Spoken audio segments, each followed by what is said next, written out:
Islamabad high court का अल Aziziya reference पर appeal merit पर सुनने का फैसला। नैब की जानिब से अल अज़ीज़िया रेफरेंस दोबारा समाअत के लिए एहतसाब अदालत को भिजवाने की इस्तदा हाईकोर्ट ने मुस्तरद कर दी। दौरान समाअत नैब प्रोसिक्यूटर ने इस्तदा की कि अपील का मेरिट पर फैसला किया गया तो फिर भी तशनगी बाकी रह जाएगी। केस रिमांड बैक किया जाए तो एहतसाब अदालत दोबारा फैसला सुना सकती है। समाअत के दौरान जस्टिस आमिर फारूक ने नवाज शरीफ के वकला को कहा कि हमारे पास दो ऑप्शंस हैं। एक ऑप्शन ये कि हम खुद इजाफी शवाहिद देखकर मेरिट पर फैसला कर दें, दूसरा ऑप्शन ये कि रेफरेंस दोबारा एहतसाब अदालत को रिमांड बैक करें। अगर आप कहते हैं तो मेरिट पर फैसला कर देंगे, हम पीछे नहीं हटेंगे। जस्टिस गुल हसन ने आजम रजीक तारड़ को कहा कि केस रिमांड बैक कर देते हैं तो नवाज शरीफ मुलजिम तस्वुर होंगे, सजा याफ्ता नहीं। ट्रायल कोर्ट को केस का दोबारा फैसला करना होगा। नैब का यही रवैया रहा तो आपको मसला भी नहीं होगा। आप क्यों परेशान हो रहे हैं?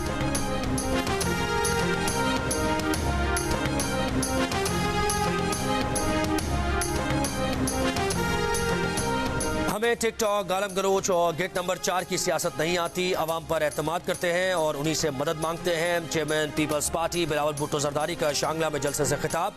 कहा, मुल्क में कोई सियासतदान नहीं जिसे कहूँ कि ये मेरा मुखालिफ है। तमाम सियासतदानों को करीब से देखा है, उनके पास मुल्क के मसाइल का हल नहीं। पुराने सियासतदानों की सियासत अना परस्ती और नफरत पर मबनी है। बिलावल भुट्टो ने कहा कि वो वाहिद सियासतदान है जिसके हाथों पर करप्शन का कोई दाग नहीं। अपनी जेब के बजाय मुल्क के मजदूरों की जेब भरना चाहते हैं। इक़्तिदार मिला तो 5 साल में तनख्वाहें डबल कर देंगे।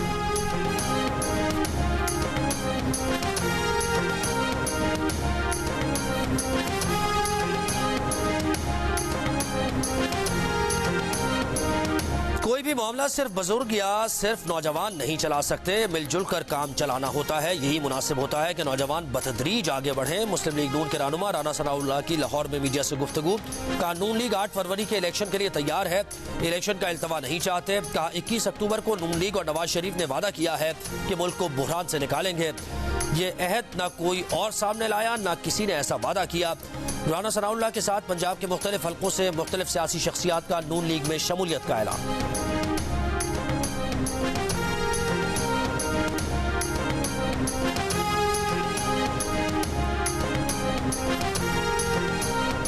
बानी पीटीआई जिसे कहेंगे उसे पार्टी का टिकट मिलेगा। Chairman PTI barrister Gohar Khan की अडियाला जेल के बाहर मीडिया से गुफ्तगू। कहा, बानी पीटीआई पर 180 मुकदमात हैं। तहरीक इंसाफ के साथ साथ अदलिया भी मुश्किल मरहले से गुजर रही है, लेकिन एतमाद है कि अदलिया हमें भी रिलीफ देगी। बैरिस्टर गौहर ने उम्मीद जाहिर की कि बल्ले का निशान उन्हीं की जमात का होगा। आइंदा हफ्ते तक सब वाज़ेह हो जाएगा।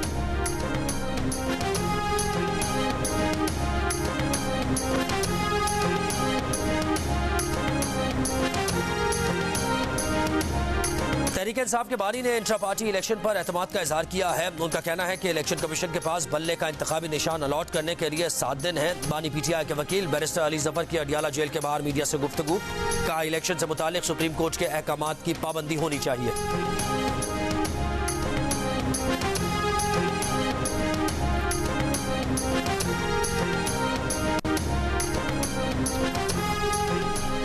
सानिया 9 मई के मुकदमा की तफ्तीश में बानी पीटीआई गुनाहगार करार पाए हैं। डीआईजी इन्वेस्टिगेशन इमरान किश्वर की प्रेस कॉन्फ्रेंस। का बानी पीटीआई को 4 बार शामिल तफ्तीश किया गया। जेल में उनसे तफ्तीश भी हुई।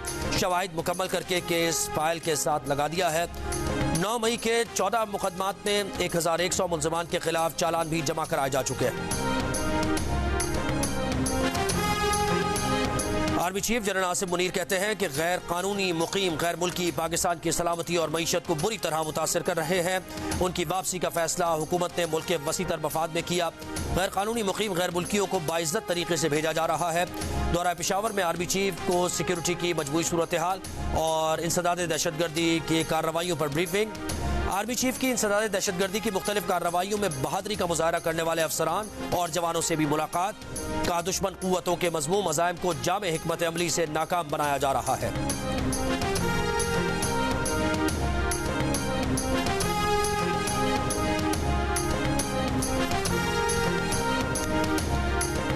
दफ्तर खारजा में पाकिस्तान और अमरीका के दरमियान मुज़ाकरात। अमरीकी नुमाइंदा खुसूसी बराए अफगानिस्तान टॉमस वेस्ट की निगरान वज़ीर खारजा जलील अब्बास जिलानी से मुलाकात। ज़राए के मुताबिक मुलाकात में गैर कानूनी गैर मुल्कियों के इनखला और पाकिस्तान में दहशतगर्दी के लिए अफगान सरजमीन के इस्तेमाल पर तबादला ख्याल किया गया।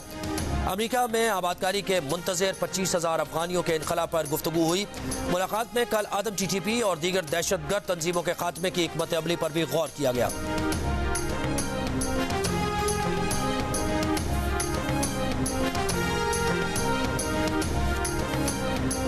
तालिबान हुकूमत के वजीर दाखिला सिराजुद्दीन हक्कानी भी कई बरस तक पाकिस्तानी पासपोर्ट इस्तेमाल करते रहे। दोहा के दौरे में सिराजुद्दीन हक्कानी ने बतौर सफरी दस्तावेज पाकिस्तानी पासपोर्ट इस्तेमाल किया। इसी दौरे में तालिबान और अमरीका के दरमियान दोहा मुआहिदा तय पाया। द न्यूज़ के रिपोर्टर उमर चीमा की रिपोर्ट के मुताबिक वजारत दाखिला के जराये ने बताया कि सिराजुद्दीन हक्कानी को 5 साल के लिए पाकिस्तानी पासपोर्ट जारी किया गया। सिराजुद्दीन हक्कानी ने पाकिस्तानी पासपोर्ट का इस्तेमाल कई ममालिक बिलखुसूस कतर जाने के लिए किया। मामले की तहकीकात पर मालूम हुआ कि अफगान वजीर दाखिला को पासपोर्ट PTI दौरे हुकूमत में पेशावर से जारी किया गया। पासपोर्ट जारी करने वाले 2 ओहदेदारों को गिरफ्तार कर लिया गया है। जराये का कहना है कि अफगान शहरियों को जारी किए गए 30 से 40 हजार पासपोर्ट ब्लॉक कर दिए हैं।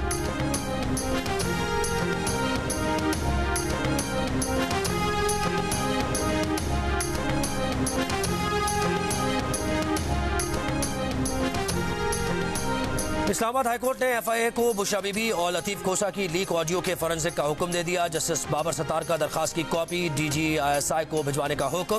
कहा DG ISI भी रिपोर्ट दें कि ऑडियो किसने रिलीज की। बुशरा बीबी के वकील लतीफ खोसा बोले, वकील और मुवक्किल के दरमियान गुफ्तगू पर इस्तेहकाक होता है। जस्टिस बाबर सत्तार ने कहा कि बिग बॉस सब सुन रहा होता है, आपको तो पता होना चाहिए।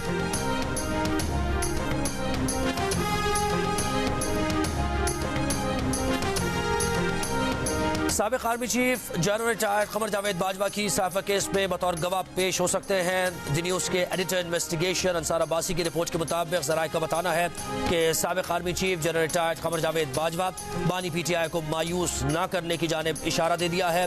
वो साइफर केस में बतौर गवाह पेश होने के लिए तैयार हैं, लेकिन उन्हें अदालत में पेश होने के लिए फौजी हुक्काम से इजाज़त की ज़रूरत पड़ सकती है।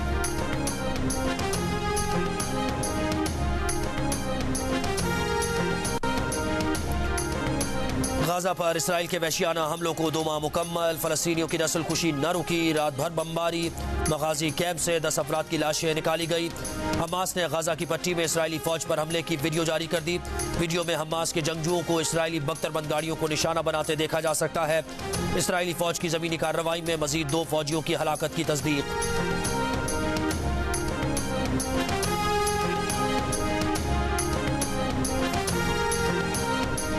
मेयर कराची मुर्तज़ा वहाब की ज़ेर सदारत कराची मेट्रोपॉलिटन कॉरपोरेशन की काउंसिल के इजलास में अपोजिशन और हुकूमती अरकान आमने सामने। करारदाद पेश करने के दौरान अरकान का शोर शराबा। मेयर कराची मुर्तज़ा वहाब ने प्रेस कॉन्फ्रेंस में कहा कि अगर ये चाहते हैं कि बगैर गुफ्तगू मामला चले तो ऐसा नहीं हो सकता। हमने वोटिंग कराई और कसरत राय के साथ काम किया।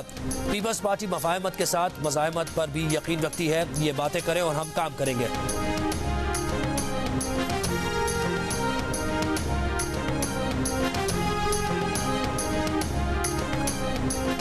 आयशा मंजिल के करीब अशी शॉपिंग सेंटर की इमारत को लगने वाली आग से इंफ्रास्ट्रक्चर को नुकसान नहीं पहुंचा। एडिशनल DG SBCA की जियो न्यूज़ से गुफ्तगू। दोनों इमारत के ऊपर मौजूद फ्लैट्स महफूज हैं। ग्राउंड फ्लोर को नुकसान हुआ है जिसे मरम्मत की ज़रूरत है। मजीद कहा कि आग से मुतासरा इमारत से मुताल्लिक खत्मी रिपोर्ट अभी मुरतब नहीं की गई।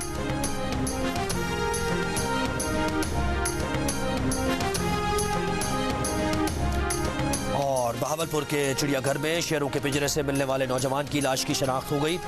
डिप्टी कमिश्नर के मुताबिक शेरों के हमले से मरने वाला शख्स बिलाल जावेद ग्रीन टाउन लाहौर का रिहायशी है। बिलाल के कपड़ों से मिलने वाले सर्विस कार्ड के जरिए उसकी शनाख्त हुई है। मुतवफ़ी के कपड़ों से सर्विस कार्ड निकालने में 24 घंटे से ज़ायद का वक्त क्यों लगा, ये सवाल उठ गया।